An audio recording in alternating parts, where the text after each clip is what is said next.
esperar aqui que o Dr. Maia vai me ligar, já mandei um oi para ele, para a gente poder conversar aqui, trocar essa ideia, né? Vamos lá.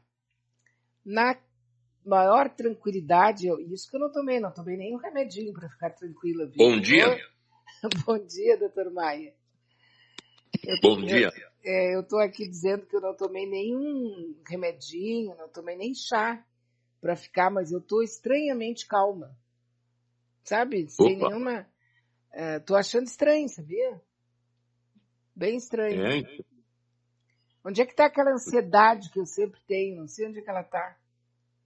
Tu te aproximou do teu Deus interno? Eu acho que eu tô. Olha, vou até fechar a janela, porque daqui a pouco eu saio volitando daqui. Cuidado, porque tu pode sair pelo astral, né?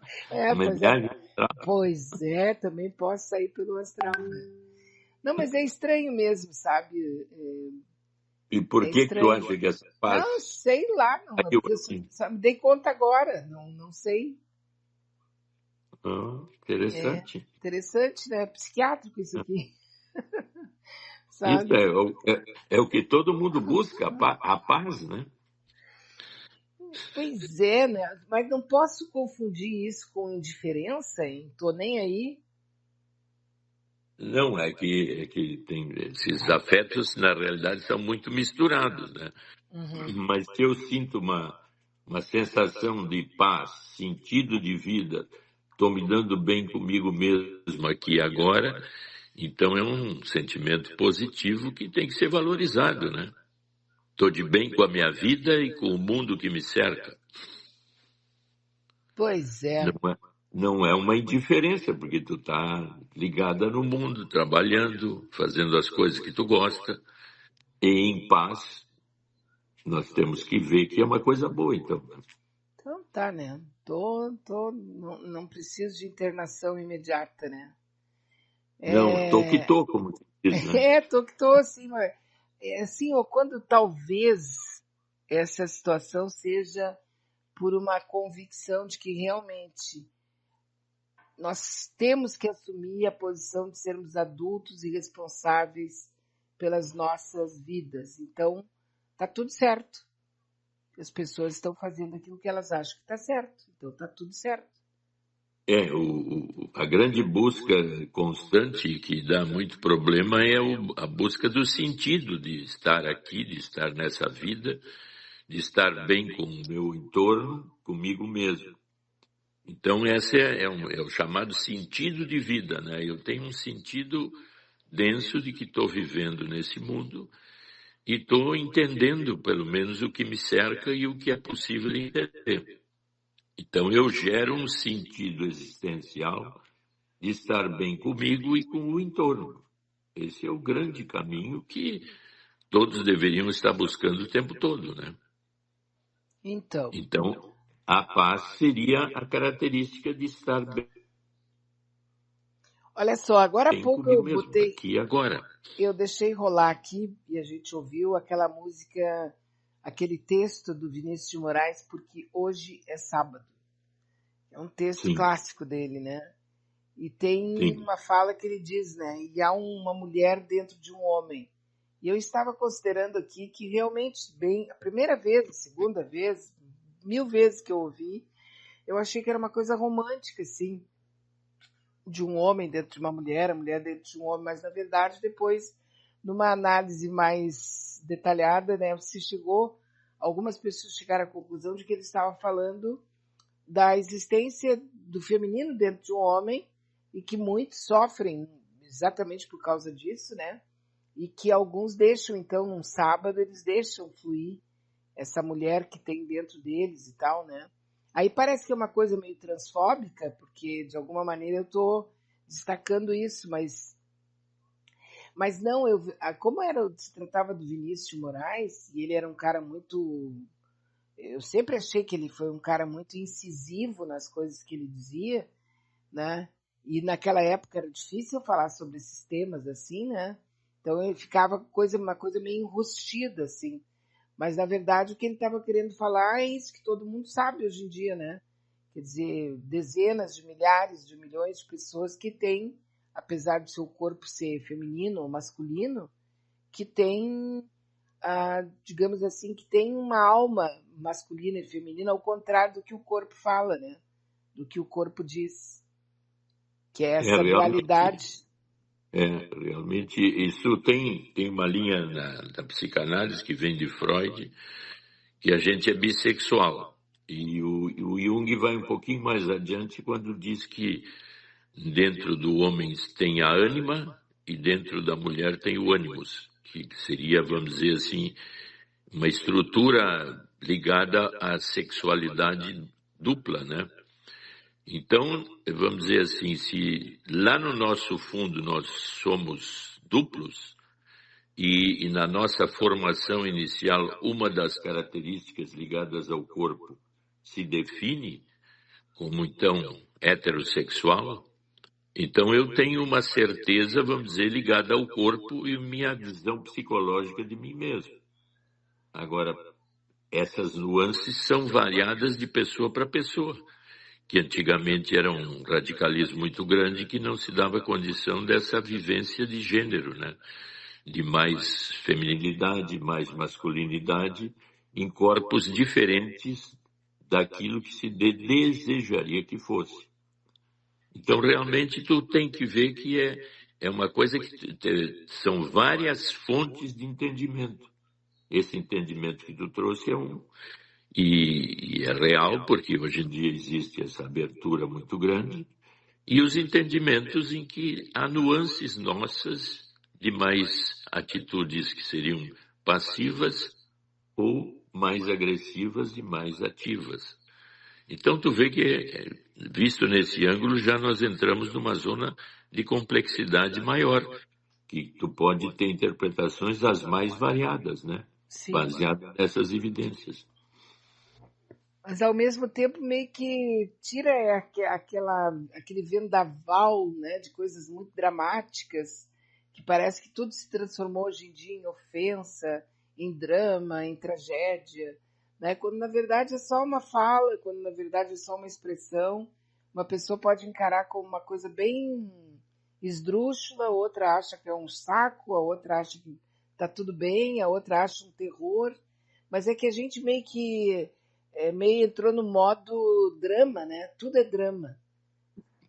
Aí são as bases chamadas dos preconceitos, né? Porque como cada um de nós tem uma ideia da realidade, do mundo, de acordo com a sua formação, a sua maneira de ser, eu posso ter visões que são abertas, sujeitas a mudanças e a hipóteses novas, e ideias muito mais radicais, altamente preconceituosas e diretivas do que é correto e o que deve ser e o que não deve ser, o certo e o errado. Então aí já começa uma abertura enorme de posições pessoais ou de grupo em relação ao que o mundo é ou o que deveria ser e como isso deve ser ou deve acontecer. Então aí nós começamos a entender essa diversidade de posições, vamos dizer assim, mais racionais em relação a situações de vida complexas, né? Que a racionalidade diretiva deveria ter mais abertura para entender as nuances mais particulares que vão surgindo. Mas isso depende de cada um de nós, né? Eu sou mais radical, mais preconceituoso, a minha ideia é melhor que a tua, eu vejo assim, eu vejo assado. E aí a divergência, né? Por isso a gente chama que a nossa vida, na realidade, é uma espécie de torre de Babel, né? Daqui a pouco a gente fala a mesma língua, mas não se entende. Isso. Tem até uma frase que eu acho ela muito boa, que diz, né? Eu sou responsável por aquilo que eu digo e não sou responsável por aquilo que tu entende do que eu digo. Exato, quer dizer, mas é uma abertura de diálogo que pode começar assim. Então, eu acho que as tuas ideias podem ser colocadas, eu coloco as minhas, e nós vamos discutindo as nossas ideias naquela linha chamada socrática, né? Que a pergunta ou a colocação nunca fecha com a resposta. E que a resposta, em vez de fechar que eu pergunto, ela abre campos novos de entendimento. E aí eu vou indo, né? E vou entendendo o mundo de uma forma mais sofisticada, tanto quanto a mim mesmo e o outro que está ali comigo, né? Nesse espaço que a gente vive, doutor Maia, que é um espaço de lacração, quando a gente quer dizer sempre a última frase, tá difícil de fazer esse papo socrático, né?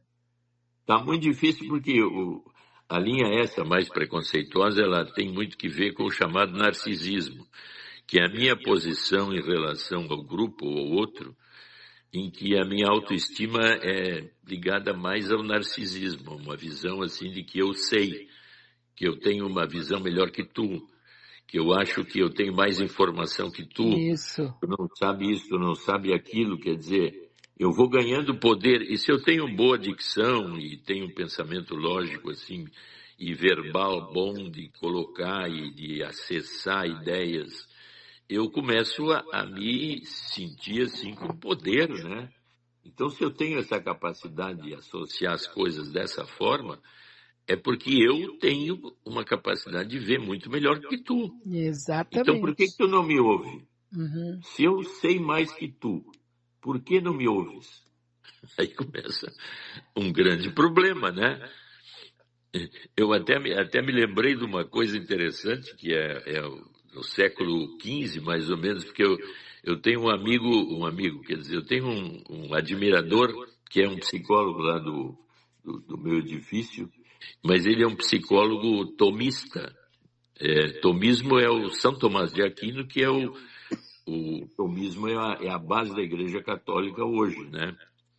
Então eu mexo com ele assim porque eu levantei uma hipótese interessante que teve um franciscano na mesma época que São Tomás de Aquino, que era chamado Guilherme de Ockham. E esse Guilherme de Ockham disse o seguinte, que era uma coisa que deu uma briga incrível na Igreja Católica, que a filosofia devia ser separada da teologia. Bom, se tu é tomista, a tua visão é que, vamos dizer assim, a visão do mundo deve ser universal e abstrata. Então eu tenho uma crença no abstrato, em Deus e coisas parecidas. E o Guilherme de Ockham dizia o seguinte, olha, a filosofia busca o sentido da vida, mas a pessoa, o homem em si, ele entende as coisas não de forma universal e abstrata. A maioria dos homens vê o singular e o concreto, que é aquilo que mexe comigo. Então, se criou uma coisa interessante, que é por isso que eu me lembrei agora, que é a chamada navalha de Ockham. Quando tu está vivendo uma coisa bem concreta, bem objetiva, tu está tomando uma direção ligada ao real aqui e agora. Agora, se tu passa por uma linha, vamos dizer, teológica, aí tu tem pensamentos mais abstratos, mais de visão de todos os tipos, tanto política como religiosa, como isso, como aquilo. Então, o tempo todo nós estamos ligando nesse nível, ou abstrato filosófico, ou concreto singular que me interessa aqui e agora. E a maioria das nossas vivências, elas são concretas e singulares, ligadas a mim. Mas eu estou sempre aberto ao que é filosófico, mais sofisticado, mais ligado a uma linha eu diria assim, metafísica e por aí afora, né? Que seriam as ideias mais abstratas, né? E talvez, de repente, então, essa coisa que a máquina, que a internet nos oferece, que seria um mundo virtual, na verdade, ela não deixa de ser uma realidade desse mundo que a gente sempre vive, que é estar com um pé na realidade e o outro nesse outro mundo, assim, que é um paralelo, né? Seria Exato. Então tu viu que os dois, na realidade, são separados, mas se nós olhar como tu está colocando, as duas coisas estão sempre juntas. O que é filosófico e mais metafísico, agora a filosofia é entender bem o concreto da existência, então está ligado ao singular e ao concreto. Então eu busco descobrir coisas maiores. Agora, se eu sou muito teológico, aí eu acredito no transcendente, no mundo que é fora deste e que eu estou buscando o tempo todo. Mas eu posso ficar amarrado aí numa linha também radical. E aí, como é que ficam as coisas? Então, tu vê que essas discussões ficam abstratas, mas se nós juntar as duas posições, nós o tempo todo estamos tentando ser o mais realista possível. Então, nós temos aqui algumas manifestações, tá? Uma delas é da nossa amiga Daniela, lá de São Leopoldo, e ela diz assim, ó, Dr. Maia, você acredita que com a idade a gente vai se desligando das coisas que nos deixavam ansiosos ao longo da vida? Hoje, com todo esse conflito mundial, internet, inteligência artificial, eu me sinto tão em paz no meu mundo. Criei filhos, cuidei dos meus pais, me divorciei e me desprendi de tantas coisas materiais. Mudei tanto que até me assusto. Aos 57 anos aprendi a viver o hoje e está tudo bem. Sempre tive muitas preocupações com o futuro e agora me dei conta de que o futuro já chegou. Então, tu vê que ela tem uma posição de filosofia de vida, mas bem objetiva e concreta, de certa forma, e singular, porque ela que está trazendo esse pensamento dela. E uma forma singular e concreta, e que gera uma estrutura filosófica de ver a vida, e entendendo os problemas que a idade vai apresentando, e que se eu, vamos dizer, me mantenho consciente, não tenho nenhum tipo de problemática ligada à demência, Alzheimer e qualquer tipo de doença mais cerebral, eu começo a ter uma filosofia de vida como ela coloca, que faz bem para ela e ela parece que está de acordo com aquilo que a gente falou. Eu tenho um sentido de vida bem consciente que a minha existência está indo na direção da morte e que eu, enquanto estiver viva e assim como a minha consciência está, eu gera um sentido de vida para mim.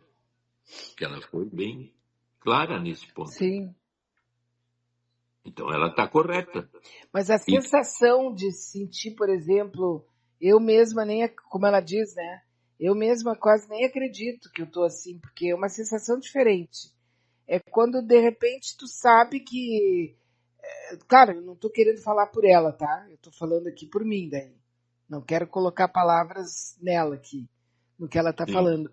Mas assim, ó, até ontem, ou há cerca de um ano atrás, 6 meses, tu era uma pessoa que acordava e pensava na guerra lá do Iraque não, a guerra lá em qualquer lugar, a guerra, tu pensava na fome mundial, tu pensava numa série de coisas e aquilo te dava um certo quê de angústia, te deixava com raiva de determinadas pessoas, organizações e tal. E de repente tu mais ou menos que te distanciou disso e te desapegou dessa responsabilidade que não é tua. E aí tu consegue olhar isso com um filtro de tô nem aí, sabe? Eu sei que tá ali, eu sei que aquilo me angustia, eu sei que eu tô triste, mas aquilo eu sei que não me pertence. Né? E parece que daí tu já não é aquela mesma pessoa que tu era no passado. É como se tu tivesse descolado das coisas de uma maneira meio estranha, até mesmo dessas discussões filosóficas, religiosas e políticas. É como se isso não te pertencesse mais, aquilo. Só que é como assistir um filme, assim, tu tá assistindo, tá vendo que tá ali, tu entra naquela sala do filme, assiste quando tu quer, depois tu desliga, vai fazer outra coisa e vai dormir no hospício.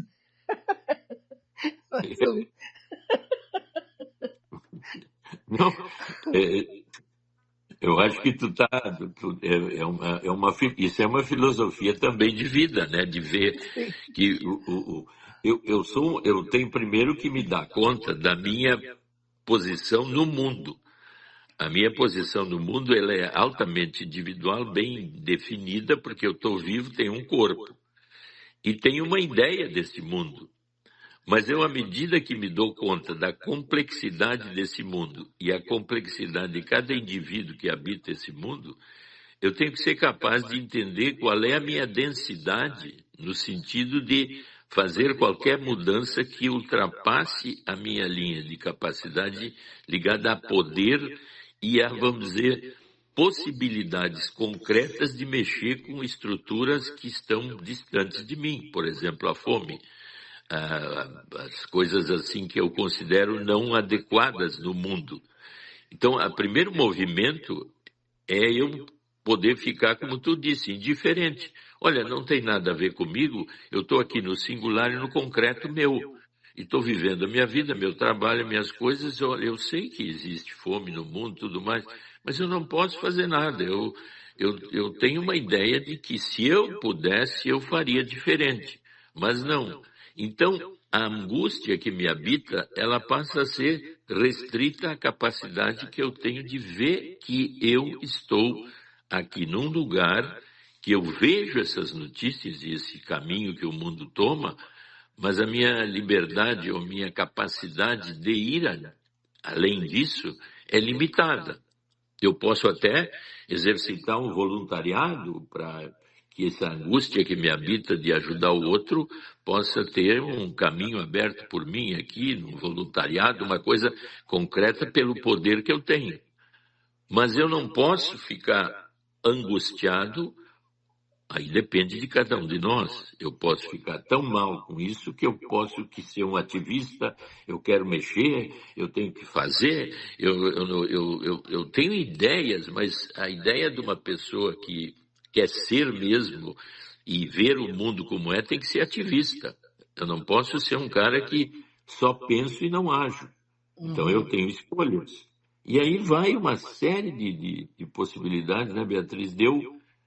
Me engajar num problema sério como esse. Mas eu não deveria ter sofrimentos excessivos e não ficar indiferente. Então, tu vê que, de novo, nós vamos para uma posição interna onde eu tenho que me ajustar ao real meu, concreto e singular meu aqui e ao filosófico e estranho do mundo maior.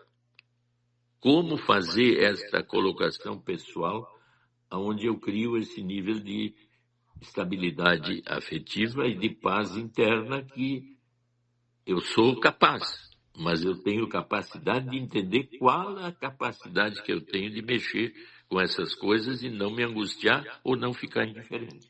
De uma certa maneira, seria como conseguir construir uma agenda da tua situação aqui. Quer dizer, tu não pode, ao ouvir determinadas notícias, ficar tão poluída, tão envenenada, tão traumatizada com aquela notícia, que tu vai perder o teu sono, tu vai comer em excesso, tu vai beber em excesso, tu vai fazer, porque tu tá com aquela angústia que não é tua, tá lá fora. Quer dizer, eu pego o mal do mundo de forma burra, porque eu não estou fazendo nada. Não, mas nós somos, é como se de repente assim, ó, a pessoa, tu liga, a pessoa fala contigo, aí como é que tu tá? Não, tô bem, tá tudo bem comigo, não sei o quê. E outro conta uma piada, outro diz uma coisa engraçadinha, a pessoa, mas tu não soube o que aconteceu com fulano, o que aconteceu lá em tal lugar? Como se a gente tivesse culpa daquilo. E nós somos obrigados a ficar magoados, irados, furiosos, de mal com a vida, porque alguém jogou uma bomba em cima de algum lugar. Como se nós fôssemos, entende? Se a gente tivesse pessoalmente culpa de alguma coisa, e nós não temos, né? A rigor, não. Por exemplo, essa notícia que é recente, né? O Sudão está em guerra há mais de 20 ou 30 anos de facções internas. E aí, então, esses encaminhamentos mundiais que zelam por essas coisas dão a notícia seguinte: tem 10 milhões de pessoas se deslocando internamente devido aos conflitos. Meu Deus. E provavelmente 2 milhões vão morrer de fome até dezembro. Meu Deus. Quem sabe eu e tu marcamos uma viagem para o Sudão, o que tu acha? Pois é, mas ao mesmo tempo, assim, ó, parece que nós estamos condenados a sentir a dor do mundo e a nos sentir responsáveis pelos erros que estão sendo cometidos diuturnamente em todos os continentes. Tipo assim, ó, a gente está quase chegando naquele momento em que está proibido ser feliz. Porque tu vê, eu tenho acesso a essa informação que antes, uma informação dessas levava 2, 3 meses para chegar na minha mão. Com a internet é instantâneo, então eu começo a viver uma angústia existencial do mundo, me sentindo mal o tempo todo de estar vivo e estar aqui agora sem poder fazer nada. Eu tenho que ser capaz de lidar com isso de uma forma não indiferente, mas não me judiar porque o mundo é externamente assim. Esse é um caminho de autoconhecimento e de visão altamente pessoal, que é uma responsabilidade minha. Quanto melhor eu estiver no mundo aqui e agora, mais hipoteticamente eu posso ter uma interferência positiva no meu entorno, né? Muito bem, a nossa amiga Rosana Lima, ela diz assim, ó, eu estava aqui indignada que não ouvi o Dr. Maia, fui ver o volume do celular, estava no 0. Agora estou ouvindo. E tu vê que a gente fica braba, né? Essa rádio não está funcionando, não sei o quê. E tu vai ver se é alguma coisa que tu deixou de fazer, etc e tal, né? Tem que estar sempre ligada, né? Exatamente isso. Olha só, exatamente isso. Fui para o Egito e postei no Instagram um vídeo. Minha prima escreveu assim: tu tens ideia do que estamos vivendo aqui na cidade? Não é hora para diversão. Achei um absurdo, porque sonhei a vida toda com essa viagem e eu estava tão feliz. Minha prima se ofendeu com a minha felicidade. Que culpa eu tive da enchente destruir a cidade? É como se nós, assim, ó, daqui a pouco a pessoa, se ela parecer sorridente, leve, tranquila, ela vai ser considerada uma subversiva. Quer dizer, tu não tem mais esse direito. Cadê? E a dor? Como assim que tu não está sentindo a dor do mundo? São cobranças, vamos dizer, de certa forma, preconceituosas de que todo mundo deve estar, vamos dizer assim, em luto por situações existenciais ou climáticas ou de qualquer tipo. Então, aquela felicidade individual que não tira a empatia nem a compaixão da pessoa, deixasse de existir porque ela está se divertindo. Agora tem um pouco de inveja aqui também, né? Bom, tu sabe que é aquilo que eu sempre digo, né? O nosso núcleo básico, que eu acho que a gente deve identificar constantemente, é aquele, né? É onipotência, ciúmes, inveja, cobiça, raiva, agressividade e medo. São os grandes afetos que, dependendo da ligação entre eles, geram aquela terrível coisinha chamada ansiedade ligada à depressão, né? Uhum. Então, aquele filme, né, Divertidamente 2, teve um grande sucesso porque conseguiu didaticamente mostrar como é que as emoções funcionam em nós. Então, por isso que eu sempre digo, quando eu sou muito crítico com alguém, eu devo observar a mesma crítica na minha direção, para ver por que aquilo me deixa tão crítico lá. Porque eu posso projetar coisas minhas lá no outro e não querer identificar em mim, né? Claro. Então, se eu sou capaz de fazer essa autocrítica, eu estou sempre vendo como é que meus afetos se misturam e como é que eles me fazem agir. Porque pensar e imaginar é uma coisa. Agora, quando tu usa a palavra e a conduta, aí tem preço a ser pago. Porque eu exercitei na minha conduta e na minha palavra uma crítica ou uma visão no outro que imediatamente é sentido pelo outro. Então tem um preço. O pecado sempre é agir. Sim. Na fantasia, o pecado é venal, quer dizer, eu tive a fantasia, mas eu não vou para o inferno pela fantasia. Eu vou para o inferno ou para a cadeia quando eu boto no conduta. Tu realiza. Eu realizo. Uhum. Então, não é? Porque, na verdade, assim, ó, agora ela conta aqui, ó, quando cheguei dessa viagem ao Egito, né? Ajudei com Pix, ração, roupas, brinquedos, mas isso ninguém viu, né? Isso ninguém viu. E se Eu tinha viu. que dar isso chorando. Mas aí é que tá, de repente, assim, tu para e tu realiza o seguinte. Ah, quer dizer que para eu ser realmente uma pessoa boa, eu tenho que estar num processo de angústia, eu tenho que estar choramingando, eu tenho que estar vociferando, eu tenho que estar xingando, eu tenho que estar assim, eu tenho que estar num estado alterado de consciência, onde a dor basicamente é o meu cartão de visita, né? Ah, ela está ansiosa, como essa pessoa, ela faz discursos incríveis para proteger os jovens, os pobres, os desvalidos e tal. Essa é uma pessoa muito boa. Mas será que é mesmo que a gente é obrigado a ser assim? Não dá para a gente curtir as coisas boas da vida? Às vezes até um arroz bem feito, sei lá, não estou falando de grandes coisas. Estou falando Uhum. de felicidades assim, trivial, variado, né? A gente poder prestar atenção e ver ali uma criancinha dando risada, conversar sobre uma coisa de um gatinho, conversar coisas boas e não precisa estar o tempo todo em estado de ódio, estado de raiva, indignado por causa disso, por causa daquilo. E hoje há essa imposição de tu ter que estar sempre ativista de alguma maneira, em cima de alguma causa, né? E também aquela coisa de tu ter que saber. Por exemplo, eu tenho que saber qual é o Deus verdadeiro.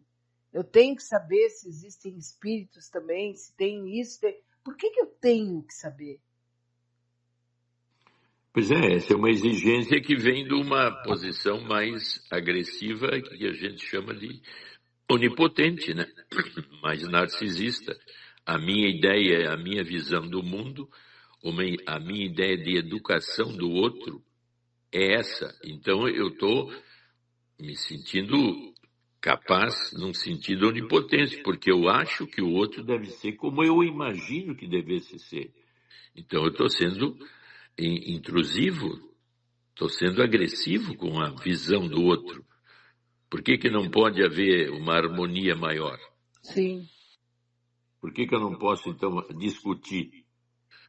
Até me lembrei, assim, das tribos africanas, quando foram descobertas a América, depois, até hoje é falado, que eles tinham um conselho, né, absolutamente grupal, em que não havia nenhum problema na tribo de pobreza, de falta disso, daquilo, e para decidir alguma coisa eles levavam às vezes anos até todos estarem de acordo, porque foram levantadas todas as hipóteses possíveis sem nenhum tipo de dominação, mas que era a saúde do grupo tribal. É uma espécie de democracia assim muito avançada, né? Que essas tribos e algumas outras do mundo inteiro tinham para viver em grupo, sem uma pressão excessiva de como as coisas deveriam ser, né? Mas individualmente a nossa tendência é sempre ter a ideia melhor que a tua e achar que o meu caminho é melhor que o teu, por causa dessa onipotência pessoal que nos habita. Mas de uma certa maneira isso pode, assim, acabar sendo visto na própria sociedade, que exige que tu seja uma pessoa. Não estou falando da sociedade assim de uma maneira social, assim, mas parece que se tu não tiver engajado, se tu não tiver fazendo alguma coisa, se tu não tiver em sofrimento, é como se tu fosse uma pessoa que não vai, que não tá, como disse uma prima minha, né? Tu não tá cooperando com a sociedade. É como se tu fosse um inútil, né? Que tu tem que estar fazendo determinadas coisas, tem que estar ativista em alguma coisa para poder realmente se sentir parte, né? E ao Pois mesmo é, tempo a gente sabe que uma parte bem assim, olha, muito acima dos 50% não participa de nada, não faz nada, não quer saber de nada, está tentando sobreviver. Mas aí então, aparece como se fosse assim uma espécie de palco, né? Aquelas pessoas ali, essas são boas, porque elas estão fazendo isso, elas estão fazendo aquilo. E é como disse a nossa amiga aqui, quer dizer, ela depois que ela chegou, ela deu ração, ela passou pix, ela deu brinquedos, ela deu roupa, deu agasalhos. Isso ninguém falou. Então, quer dizer, a busca da harmonia pessoal é o nosso primeiro princípio pessoal. E depois de eu me sentir bem, eu posso então entrar numa linha coletiva de discussão de quais são os sentidos esses. Mas tu vê que, de novo, então, aquela possibilidade da chamada navalha de Ockham é de dizer: o que eu vejo aqui é o meu particular e o meu concreto. Ao definir essa posição em mim, eu posso começar a ser filósofo e a ver os sentidos maiores da vida num nível macro social. Mas no meu micro social familiar, eu estou vendo as coisas concretas que me cercam. E me sinto bem assim. Agora, quando eu vou para uma linha mais coletiva, aí então a minha posição pessoal tem que se adaptar a essa visão mais coletiva, que aí estaria ligada à ética e à moral, de como conviver socialmente e ter posições de pensamento social aonde eu não atinjo ou não critico o meu jeito particular, concreto de ser. Então, tu vê que eu estou tendo uma capacidade sábia de lidar comigo como pessoa particular e concreta e uma pessoa agora mais social e mais ética e moral nessa sociedade que eu habito. Isso. Então eu tenho que ter essa capacidade dupla de me sentir misturado nessas duas posições, onde eu me sinto bem comigo mesmo e o que eu estou fazendo. Hipoteticamente, eu acho que eu deixo de ser muito crítico do outro quando eu consigo isso. Uhum. Aqui a amiga diz assim, seria mais ou menos como a gente faz com o nosso cotidiano. A hora da ginástica eu coloco meus abrigos, coloco meu tênis e vou para a academia. Na hora da missa eu coloco um vestido bom e vou assistir ao papo do padre. Na hora de fazer compras eu vou ao supermercado e ajo como estando fazendo compras. Quer dizer, é saber dividir o que eu estou fazendo, com quem e aonde? Sim, ela deu um exemplo bem da minha concretude e singularidade pessoal. Quando eu vou fazer ginástica, me levanto e vou, eu estou sendo eu singular concreto. Quando eu vou num nível mais social e mais amplo de querer entender o social da existência, aí eu passo a ser uma posição a mais abstrata, filosófica e de crenças ligadas ao nível ético e social que a sociedade funciona. E os seus vários grupos que interagem dessa forma.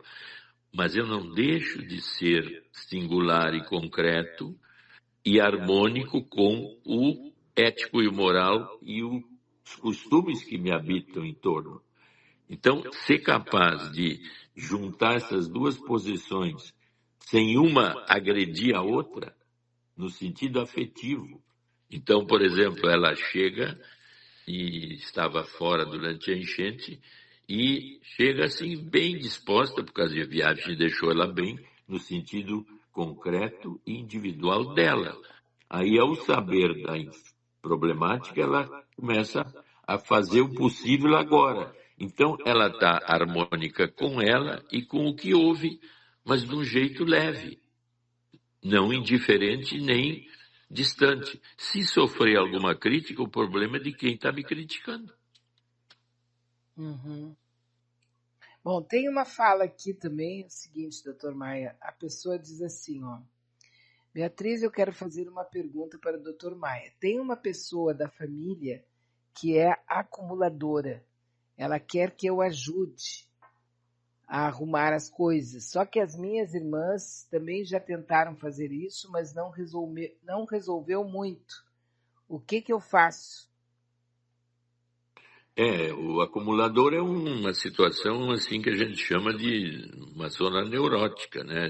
E toda zona neurótica, ela é autocompulsiva, quer dizer, por mais que eu tente, vamos dizer assim, ajudar do jeito que ela quer que eu ajude, na realidade a compulsão que a habita vai fazer eu entrar na compulsão dela. Então ela está dizendo que outros tentaram e não adianta muito. Então, realmente, eu tenho que ir com uma possibilidade assim de entender que a minha ajuda provavelmente vai ser limitada à incapacidade de mudança do acumulador. Porque o acumulador, quando passa de certo limite, teria que ser tratado até com medicação, né? Então, se ela for, ela tem que estar preparada para essa ambivalência. Eu quero ajuda, mas do meu jeito. Então, tu vai ter que te adaptar ao jeito desse, que é o acumulador, e entendendo que a ajuda vai ser relativa, não o que eu gostaria que fosse feito. Mas o lado acumulador sempre vai imperar e a acumulação provavelmente não vai parar. E eu poderia, por exemplo, assim, condicionar para essa pessoa mesmo. Ah, não, claro, eu vou lá te ajudar, mas nós vamos ter que botar muita coisa fora. Essa é a posição de ajuda. Eu vou com isso, mas preparado para Ouvir o muitos nãos. trancar na hora de jogar fora o que tem que ser jogado. Então eu tenho que ir com um sangue duplo, né? Eu vou ajudar, mas sei que eu vou encontrar resistências. E as resistências não vão me afetar muito, porque eu sei que isso é uma patologia que precisaria de uma ajuda talvez medicamentosa, ou que essa pessoa quisesse realmente se tratar desse tipo de neurose, né? E uma pessoa, por exemplo, pode chegar à necessidade de remédios, então. Não, o acumulador, existem remédios que são importantes e que tiram essa compulsão tão pesada. Tem possibilidades medicamentosas aí. Uhum. E seria possível, porque eu sempre aqui um pensamento de uma pessoa ignorante, completa sobre o assunto, né? Não que eu não tenha também uma coisa meio de acumuladora, eu acho que todo mundo tem um pouco disso, né? Aquela pessoa, por exemplo, que tem mania de guardar pote, aquela pessoa que tem mania de guardar aquilo que o embrulho, sacola, volta e meia tu encontra alguém conhecido que tem isso, tem duas, três gavetas cheias de sacolas, né? Ou então tem 400 potes na cozinha, né? Espalhados pela casa e tal. Acho que uma coisa de acumulador a gente tem. Mas assim, ó, Todos nós temos isso aí, né? não tem tudo. Mas assim, é possível que a família também tenha sido. Vou usar um termo aqui porque eu não estou achando outro, tá? Tenha sido relapsa, tenha visto que isso estava acontecendo e não interviu lá no começo? Aí nós entramos na zona dos chamados traumas arcaicos, né, que são da nossa formação. Porque aí tu tem que te aproximar dessa pessoa e, se hipoteticamente for para tratamento, para terapia, aí então vai se, vamos dizer assim, ativar a história pregressa dela e o que houve dentro dessa família que pode ser uma herança vinculada a alguma coisa traumática. Porque quando a criança pequena, assim, a gente chama de objetos transicionais. Por exemplo, um ursinho pode estar carregado de segurança e de vivências intensas de afeto que eu só durmo agarrado nele. Então, eu coloco no objeto um valor afetivo de proximidade e de estar com ele.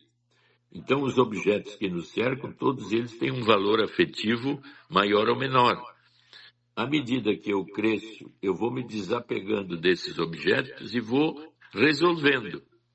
Eu me lembro que eu estava dando uma aula na faculdade, aula de psiquiatria na Fundação Federal de Ciências da Saúde, no tempo que eu era professor lá, e falei de objetos transicionais que são importantíssimos. Aí uma menina lá pelos seus 22 anos, terceiro ano de medicina, chegou para mim e na aula ela disse que, doutor, eu tenho lá um cobertorzinho que está guardado no armário, todo sujo, lá do meu tempo de criança. Agora eu entendi e vou jogar fora. Aí na próxima aula, ela não falou mais em aula, me chamou em particular e disse, doutor, eu fui botar fora o cobertorzinho, cheguei em casa com aquela vontade nítida, Peguei e fui assim direto na cozinha e ia botar no lixo. Quando eu fui botar no lixo, eu paralisei, fiquei dura. Eu fiquei mal. Eu saí correndo e guardei. O que eu faço?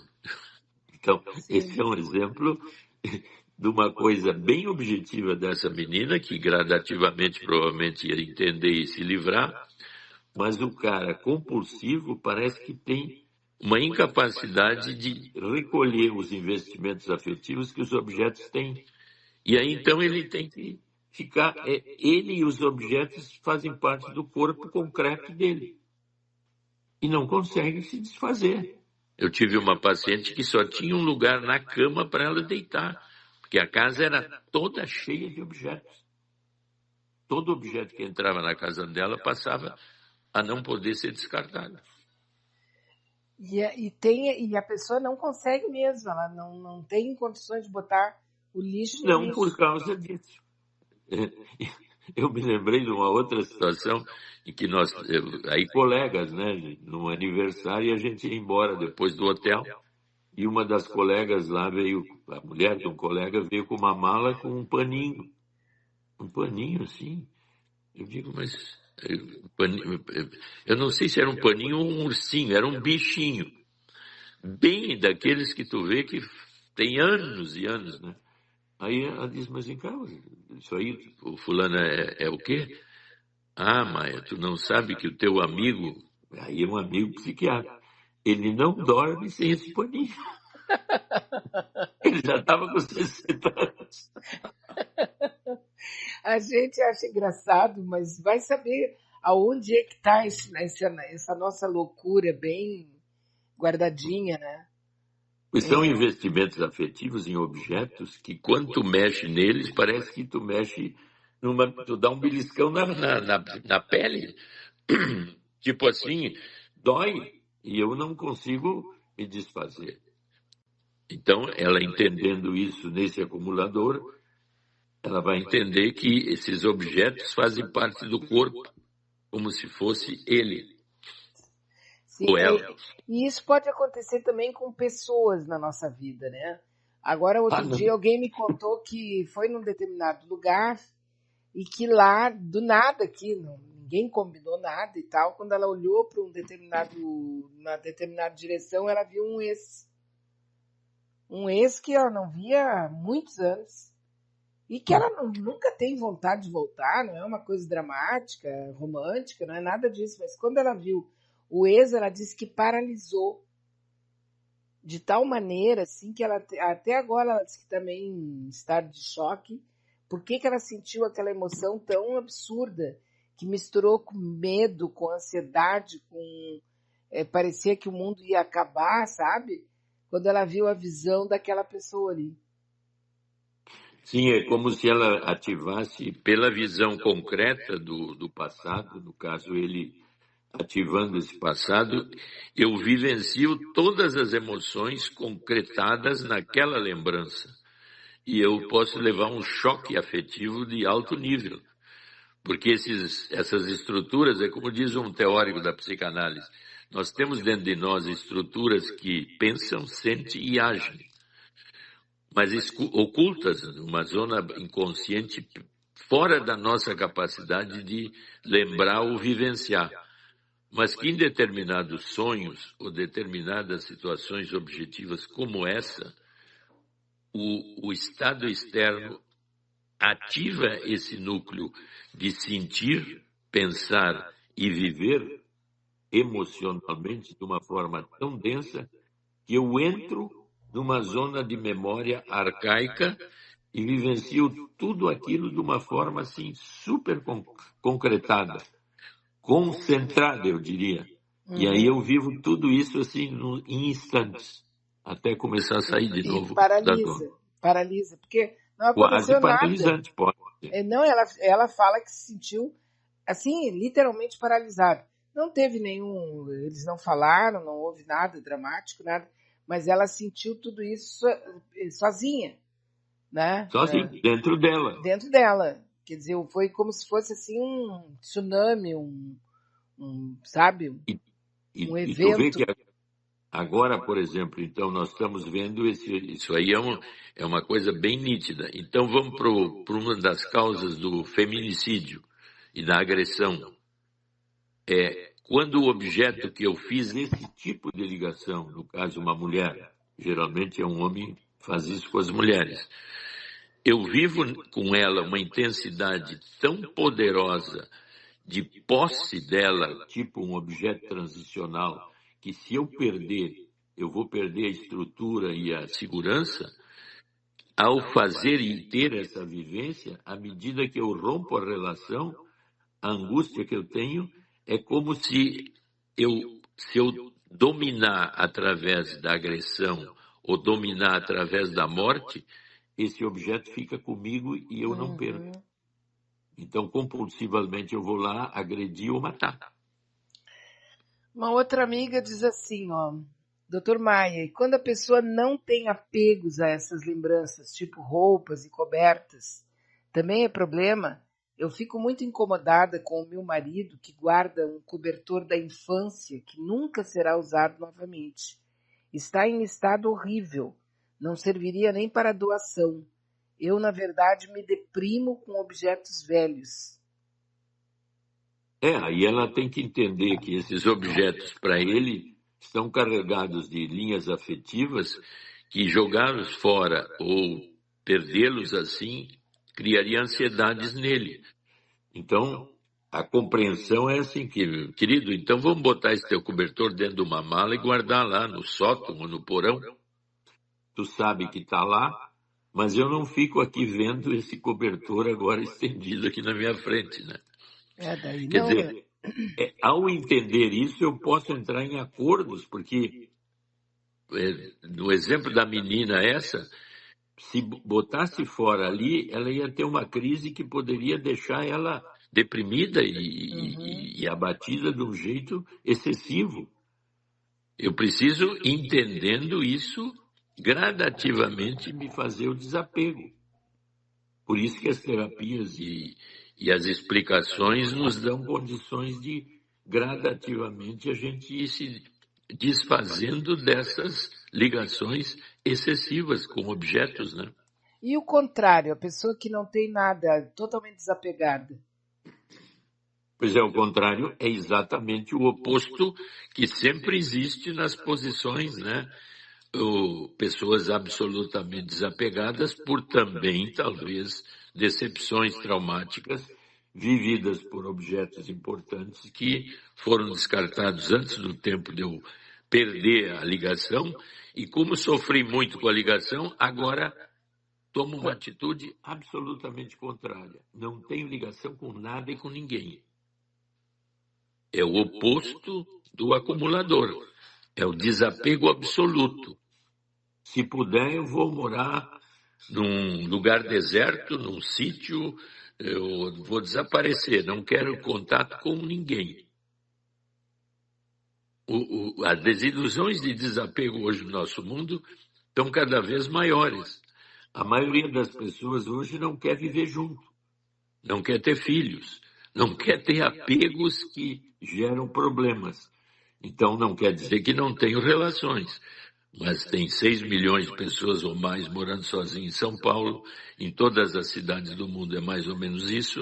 Não quer dizer que eu não tenho alguém, mas eu vivo a minha vida e esse alguém que eu tenho, eu encontro nas horas que eu uso como lazer ou prazer. Por quê? Porque há uma desilusão muito grande com a zona de sacrifício que o mundo hoje nos pede o tempo todo. Então eu desapego. Aqui a nossa amiga volta e diz: entendi que preciso ser sensível ao apego do meu marido. A questão do cobertor, né, que ele guarda. Ela tem que, se ela tem uma ligação boa afetiva com ele, ela pode fazer um acordo entendendo que para ele essa ligação tem uma importância atual, presente e com a presença do objeto. É bem como a menina aquela, ela chegou em casa cheia de razões vistas na aula de que é um objeto importantíssimo para ela, um objeto de transição, eu vou largar ele. Mas quando ela pegou o objeto e foi botar fora, a estrutura afetiva que habita internamente dela, ligada ao objeto, criou uma zona de pânico interno. Isso acontece um pouco naquelas relações tóxicas, né? De repente a pessoa está entre amigos, está sendo ali, né? O pessoal está botando pilha, te separa, essa pessoa não é boa, essa pessoa te fez perder isso, te fez aquilo. E ela vai crescendo, crescendo, daqui a pouco ela diz, não, tudo bem, eu vou terminar. Aí ela vai para o encontro com essa pessoa e não consegue terminar.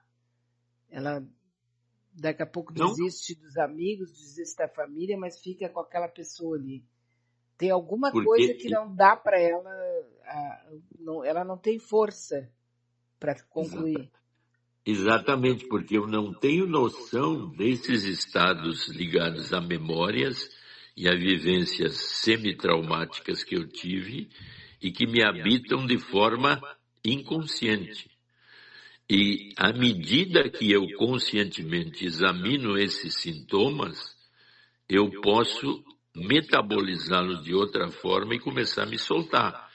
Mas a maioria de nós tem uma base inconsciente afetiva muito forte que nos surpreende volta e meia dependendo de situações que eu vou vivendo na minha vida. Isso é constante. Isso pode acontecer, por exemplo, com uma pessoa que tem uma decepção religiosa, uma pessoa que acreditava muito em alguma coisa, tá? Acreditava, tinha uma crença absoluta nisso e tal, e por alguma razão, alguma experiência, ela percebe que aquilo era uma fraude, que aquilo era uma mentira. Ela pode também entrar numa área de mudar radicalmente, de não querer mais convivência e tal. Pode ser também um choque assim? Pode, porque tu vê, agora me lembrei quando tu falou disso do João de Deus, né? Que era considerado uma espécie de Deus curador de tudo.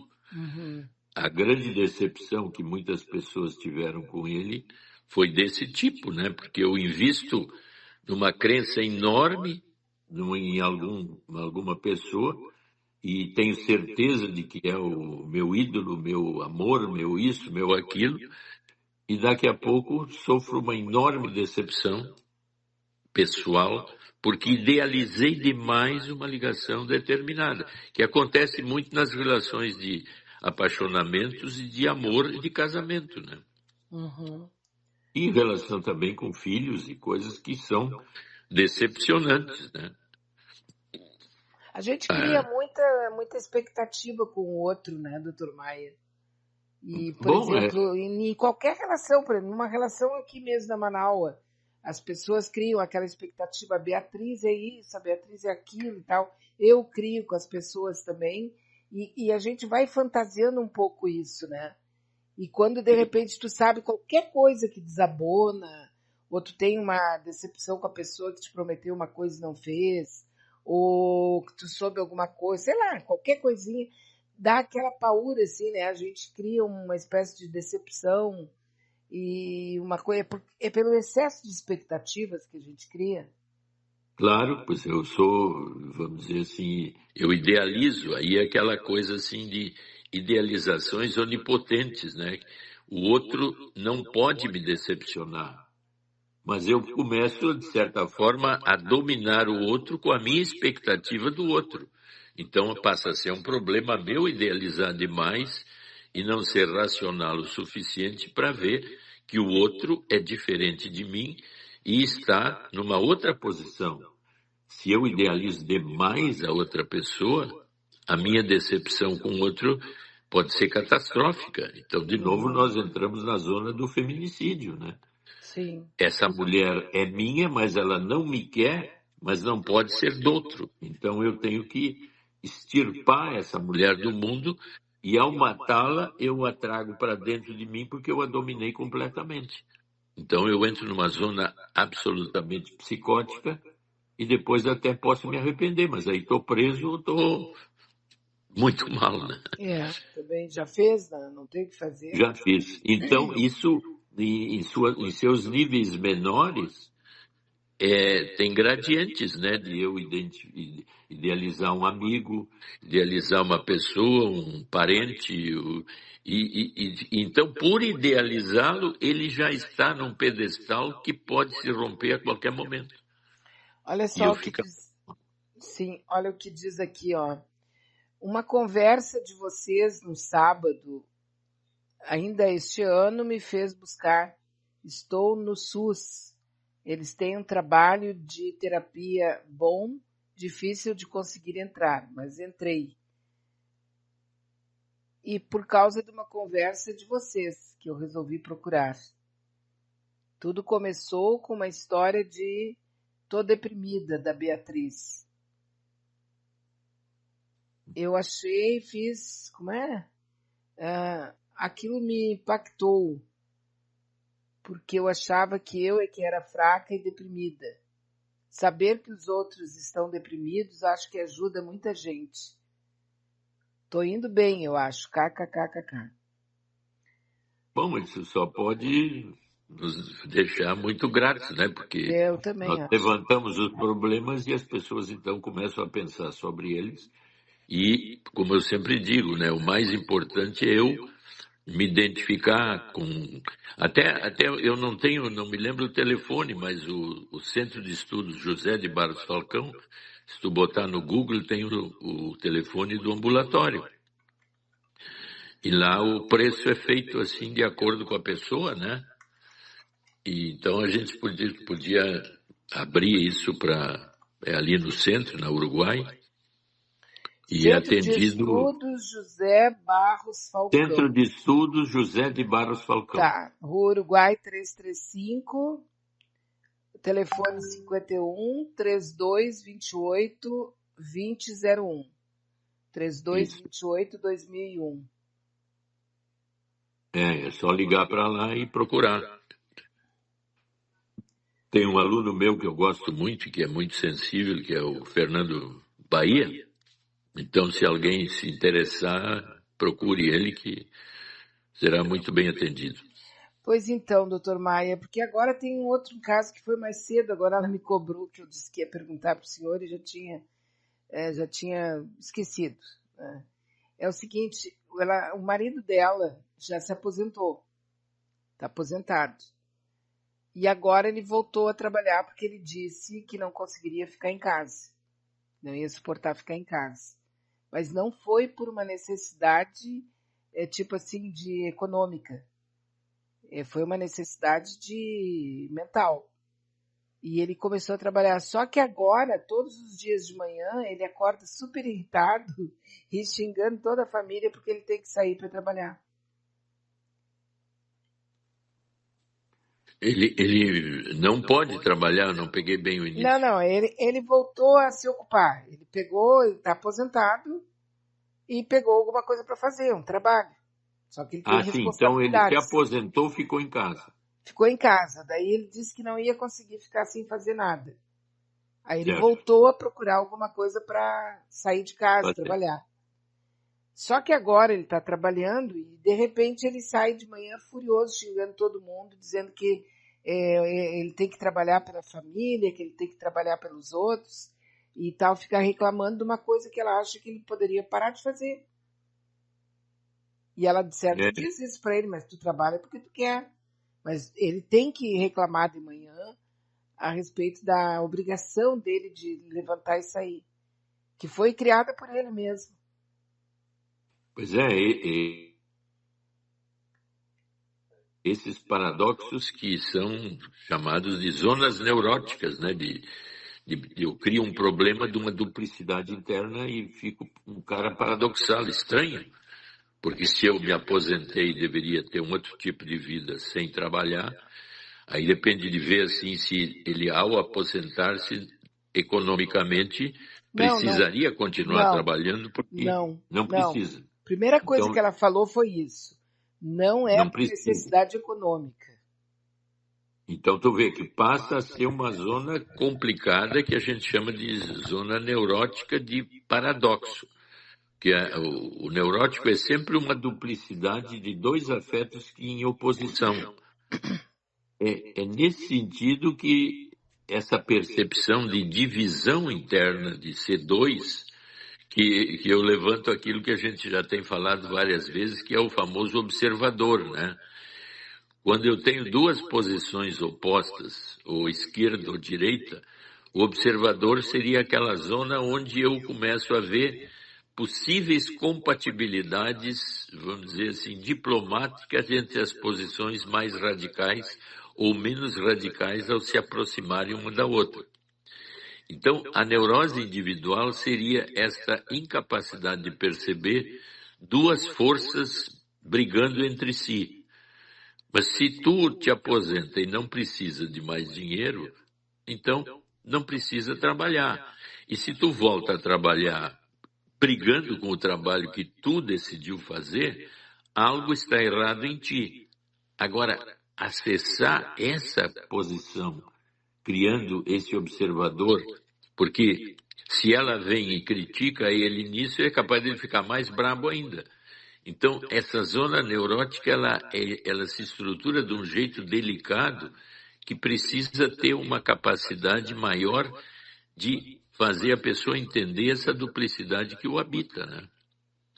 Por isso a terapia é importante, mas num caso desse, se tu disser para ele, quem sabe tu faz uma terapia capaz de te mandar longe. Certamente, né? Agora também, assim, eu fico imaginando que ele trabalhou a vida inteira, e eu já vi pessoas reclamando isso, né? Ninguém se prepara para se aposentar. São raras as pessoas que criam um plano B para a aposentadoria.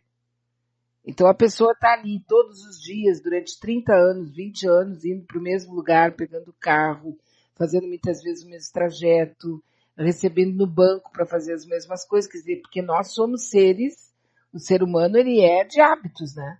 A gente tem rotina, e a gente ama isso. Aí, de repente, um dia, ele recebe lá o jubileu, todo mundo faz uma festinha no escritório, a partir de amanhã você está aposentado. Isso é um impacto emocional, né? Porque a gente não tem... Tu vê que a nossa explicação é perfeita. Agora, como chegar nessa explicação perfeita vista de fora, numa linha de possibilidade dele enxergar isso que a gente está vendo de forma tão clara? Sim, sim. Porque existe uma barreira aí, assim, que é exatamente o que tu disse. A estrutura de barreira é que eu não posso me modificar. Então, hábitos muito grandes e muito demorados no tempo, quando são mudados, são sentidos como perdas meio catastróficas ou não aceitas que geram revoltas internas e agressividade dirigida para fora. E eu não admito a mudança dessa forma tão explícita como tu colocou, que é uma coisa tão óbvia, né? Mas como chegar nele sem que desperte de novo a agressividade que tu tá te metendo na minha vida e tu cala a boca ou isso, exatamente. Tu não sabe nada de mim, né, e tal. Porque, assim, ó, essa questão do plano B, racionalmente, logicamente, a gente mais ou menos se intui, né? A gente sabe. Só que, na verdade, 99% das pessoas nem eu tenho, entende? A gente não tem, porque não tem nenhuma mentalidade, nenhuma cultura da nossa civilização disso. Nós somos preparados para entrar no mercado de trabalho, para ter um relacionamento, para ter filhos, como se isso não tivesse esgotamento, como se não tivesse um fim. E por isso a gente não se prepara nem para terminar uma relação com a morte ou com uma separação, porque vai terminar de um jeito ou de outro, né? A gente não se prepara para o fim, para uma aposentadoria, a gente não se prepara para a saída dos filhos de casa, a gente não se prepara para porcaria nenhuma. É mais ou menos como se fosse um voo de asa delta, assim, a vida, né? Então, como essa compulsão fica assim tão fechada, eu começo a ter um comportamento neurótico de novo, agressivo, violento, e parece assim que eu vou aumentando a minha paranoia e desconfiança de todos. Então, por isso que eu digo que é muito sofisticado como abrir um campo possível de diálogo onde a pessoa comece a entender, porque aquele exemplo que eu dei da menina que bota o pano fora e entra em crise e tem que recolher o pano, ela não se deu conta de um estado interno ligado àquele paninho e a angústia tomou conta dela. Então, se alguém chega e começa a querer me modificar nesse lugar, a estrutura neurótica reage de forma agressiva e corta a ligação e sente que é ameaçada pelo outro. Então, precisa de uma delicadeza especial e uma percepção como essa ouvinte falou e disse: ouvindo vocês falar, eu resolvi descobrir um caminho para entender o que eles estão falando, tipo terapia, e abrir um campo novo para mim. Uhum. Essa delicadeza de chegar é que precisa haver uma sensibilidade de quem está próximo. Sim. É o que está falando aqui uma outra pessoa que fala que, no caso dela, o irmão se aposentou e era um homem muito contente, gostava de fazer churrascos, chamava os amigos e tal, e hoje é uma sombra do que ele foi um dia. Dá até pena de ver. E eu tenho certeza que foi a aposentadoria. Ele fica o dia inteiro em casa e faz pequenos trabalhos para se ocupar, mas não é o suficiente. Acho que vou... ela está pedindo o número de novo do centro esse que a gente falou, que o senhor falou. Deixa eu procurar aqui de novo. Centro de Estudos José de Barros Falcão, Rua Uruguai 335. O número do telefone é 51 3228 2001, 2001, né? 3228 2001. E pode falar por telefone mesmo ou seria melhor ir até lá, assim, para poder se informar? Normalmente por telefone aí marca, né? Já marca e vai. Ah, tá. Marca para uma hora certa para ir lá conversar e identificar. Ou se a pessoa está por perto, pode ir diretamente ali no centro esse. E aí já e marca fala ali. Que ouviu e o Dr. Maia que indicou, né? E aí fica mais fácil, até assim, no sentido de saber, né? Por que a pessoa chegou até lá, né? Isso, ela já coloca, né? Que ouvi, fala que é. Dr. Maia que falou. 3228-2001, código 51. Bem fácil o telefone. Também bem no centro da capital, né? Não é tão difícil de ir. Pelo contrário, né? Todos os ônibus levam até a Rua Uruguai. Até o Três Urbes. A Rua Uruguai é famosa como final, ou centro da cidade. O centro da cidade. Aí, pois então, né? Comecei a ficar mais falante depois que escutei o Dr. Maia. Hoje falo mais, pergunto mais, quero saber mais, chego até a irritar os meus filhos. Mas me sinto bem. Sou perguntadora mesmo, sempre fui, depois me escondi. Durante anos e anos. Agora me sinto mais livre. Obrigada, Dr. Maia. Olha que bacana, né? Que legal. Que coisa boa. Que mais que nós temos aqui? Olha, o nosso WhatsApp é o 986877340. 986877340. Você pode participar, não é? Fazendo uma pergunta, colocando um questionamento, alguma coisa, para que a gente possa dividir por aqui, né? Hoje o dinheiro vale mais do que qualquer outra coisa, Dr. Maia. É o que a gente ouve todo mundo dizendo. Mas não foi sempre assim? Vamos ver. Dr. Maia caiu? Dr. Maia caiu. O que houve aqui? Vamos ver se eu vejo o que houve, né? Se foi uma queda. Se eu caí, nem vi também. Ele caiu. Caiu aqui a ligação. Ou fui eu que caí?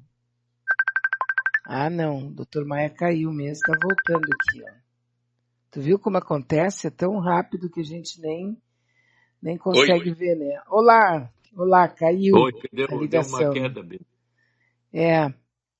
Então, aqui uma amiga falou nesse intervalo aqui de queda, ela falou que Sim. hoje ela está mais falante, está conversando mais, sempre foi assim, passou um tempo calada, mas hoje voltou e tudo graças a lhe ouvir, a ouvir o Dr. Maia.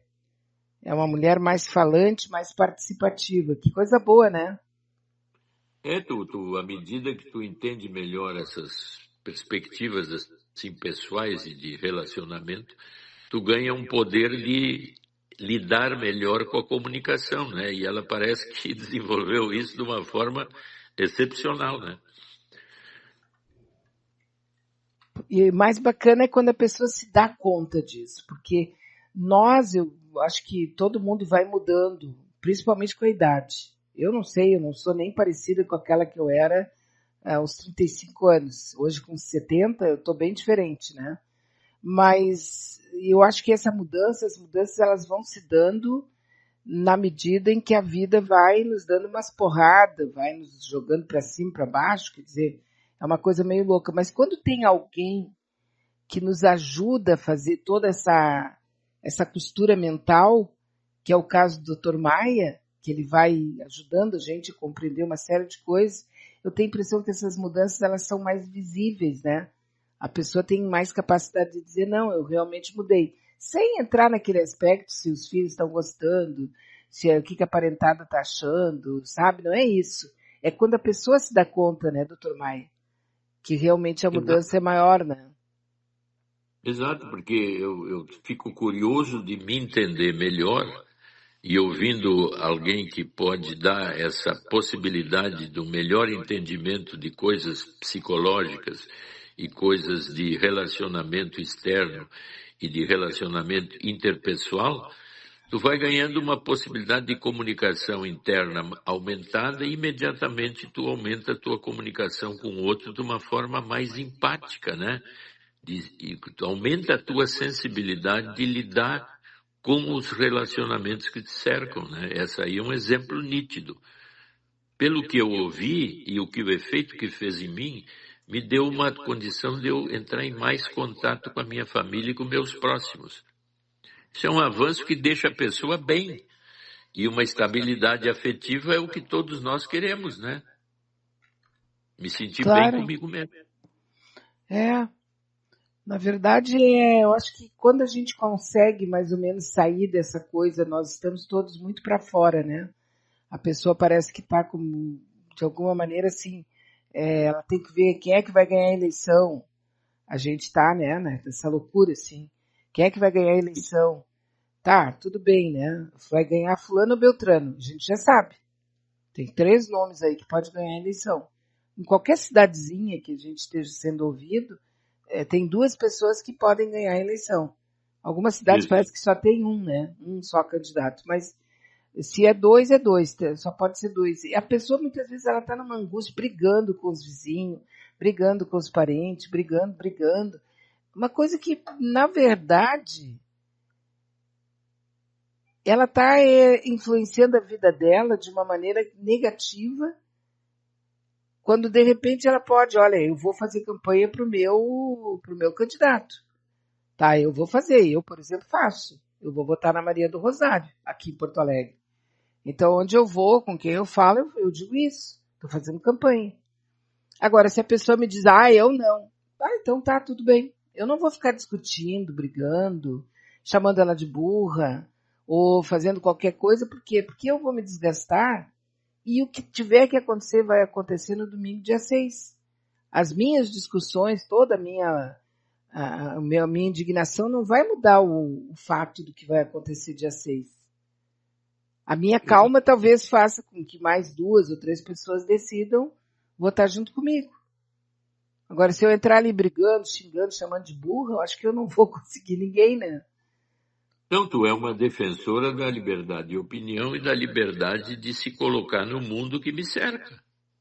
Eu digo a minha posição e aceito a dos outros. Eu não vou brigar contigo porque tu tem uma opinião diferente ou divergente da minha.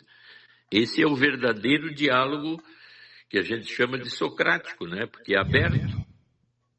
Então, eu tenho uma opinião baseada no que eu entendo do mundo ou do ambiente que eu vivo.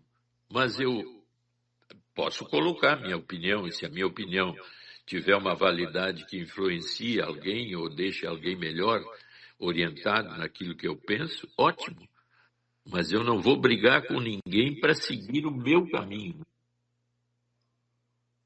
Pelo contrário, né? Eu simplesmente acho que se a pessoa quer fazer isso ou aquilo, é um direito que ela tem, e em alguns casos apenas eu quero, daí sim é um direito meu, que ela não conviva comigo. Entende? Eu não quero conviver com uma pessoa assim. Mas se ela vai fazer ou não, não é problema meu, é dela, né? Eu só não quero que ela fique perto de mim, né? Que eu não suporto. Essa é a verdadeira liberdade de opinião, né? Onde eu me sinto bem, eu fico. Onde eu não me sinto bem, eu vou embora. Que coisa, né? Tá difícil, né, doutor Maia? Porque hoje em dia a tipo assim, opinião, ela vem junto com a agressão, né? Não, é que com essa comunicação aberta que nós temos, as opiniões problemáticas falsas ou por aí afora estão misturadas como as aí que entra dentro de nós de novo. As mentiras que nos habitam são as mesmas, têm o mesmo poder que as hipotéticas verdades que nos habitam. Eu é que tenho que ser capaz de tirar o joio do trigo, né? Então é importantíssimo eu descobrir um caminho pessoal meu que seja harmônico para o meu interior e o mais harmônico possível com o exterior. Esse é o grande caminho pessoal de eu enfrentar todas as mudanças que vão acontecendo na minha vida e principalmente na linha mais da velhice, onde tudo começa a mudar, como esse caso da aposentadoria, né? Pois Então, é, essa da aposentadoria tem aqui uma outra que diz assim, ó, a minha filha está vivendo a mesma coisa. O marido dela é mais velho do que ela e se aposentou e agora está em casa reclamando o dia inteiro. Ele reclama até da maneira como ela lava a louça. Acredita nisso, doutor Maia? Eu acredito, eu vi isso acontecer. Exatamente, quer dizer, eu mudo e não me dou conta que a mudança me fez mal e que eu então fico super crítico, super isso, super aquilo, negativamente. Então, a compreensão do parceiro tem que aumentar muito e talvez diálogos mais objetivos, né? Mas sempre levando em conta a barreira que a gente chama resistência. O que alguém vai me dizer que eu não sei ou que eu não acho que seja certo? Ah, meu Deus, aí é que entramos no grande problema, né? Como aguentar uma situação dessas o tempo todo? Pois é, e aí não adianta a pessoa também ficar brigando, né? Porque tem pessoas que acabam aquela confusão total, todo mundo brigando, e manter a calma é difícil, né? Muito Por isso que eu difícil. digo que esse estímulo que vem de fora, aí é que entra uma coisa bem mais sofisticada também. Quando eu vejo uma barreira externa vindo na minha direção e que realmente eu não vou poder parar, eu tenho que descobrir, à medida que me dói aquela batida que vem de lá, em vez de eu reagir como uma batida igual e contrária, que é então a briga de faca, né? Quer dizer, cada um tem que atingir o outro e aí não tem fim a briga, eu ficar inteligente o suficiente para descobrir um novo caminho de conseguir manipular o outro numa situação positiva em que essa agressão que vem de lá ou essa mudança mude dentro do outro na minha relação com ele, mas não num embate de guerra e que leva a situações muito sérias e até separações em determinados momentos, né? Então, essa expertise é que eu digo que é uma das coisas mais interessantes e que nós deveríamos cultivar. Como eu tenho que sair de uma situação que se repete o tempo todo, será que não tem uma saída? Pois Essa é a é. expertise.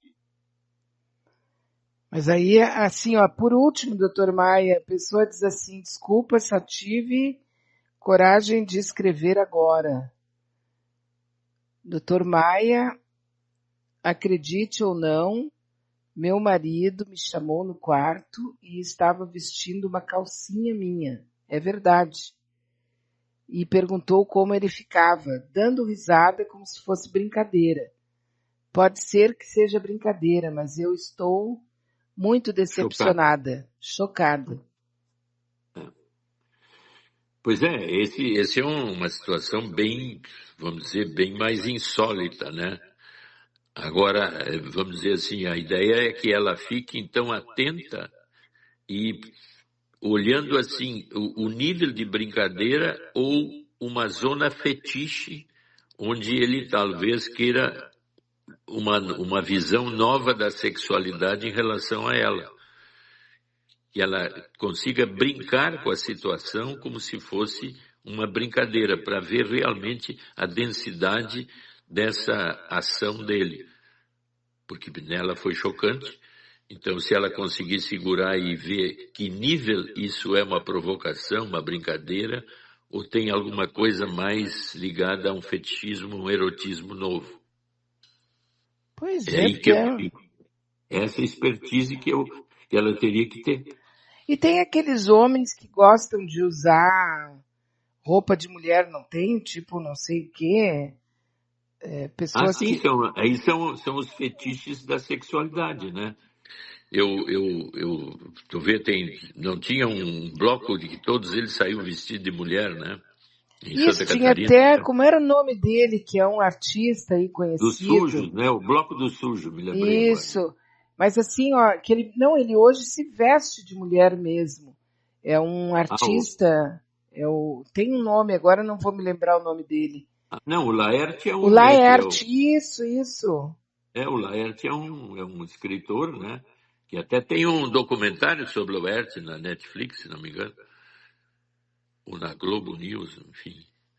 Ele é casado, tem vários filhos, mas ele anda vestido de mulher. Eu nunca vou entender, sabia? Acho interessante a gente, sabe, eu admiro ele, mas eu nunca vou conseguir realmente assim bater assim, sabe, dizer, entendi. São as pessoas que têm decisões que é difícil da gente entender, né?